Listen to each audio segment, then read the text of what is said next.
Hello, Mr. Geiselhart here. So now we're going to take a look at some negative exponents. The first one, we have 7 over v to the ninth. Now, whenever you have just a negative exponent, like v to the ninth, you just put it, if it starts on bottom, you put it on top. If it starts on top, you put it on bottom. So this is just going to be 7v to the ninth power. Because it started off on bottom as being negative, when we move it to the top, it becomes positive. Now, the next one.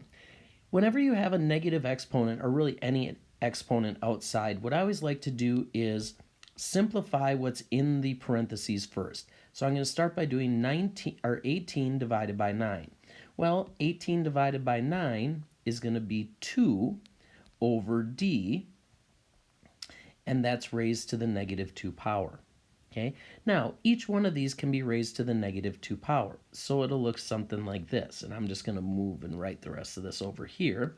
So that would be 2 to the negative 2 over d to the negative 2. Well, 2 to the negative 2 is the same thing as saying 1 over, or in other words, I have to move this 2 to the bottom and do 2 squared. D to the negative 2, to get rid of that negative exponent, I move that to the top, so that would be d squared.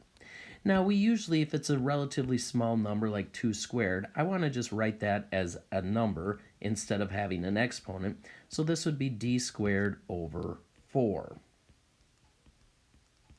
for my answer. Now, let's take a look at the next one.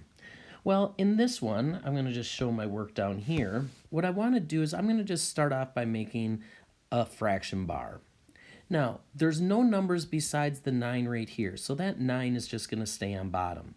To figure out what to do with the d, again, I'm going to use my quotient rule. So if I have d to the 8th minus a negative 5, that means I have to add the opposite, and 8 plus 5 is 13. So that would be d to the 13th power. So I have d to the 13th power over 9. And the last one, m to the negative 5 over m to the negative 7. Once again, I'm going to use my space down here, and we're just going to use the quotient rule. So that's m to the negative 5 minus a negative 7. Add the opposite, and that gives you m to the positive 2.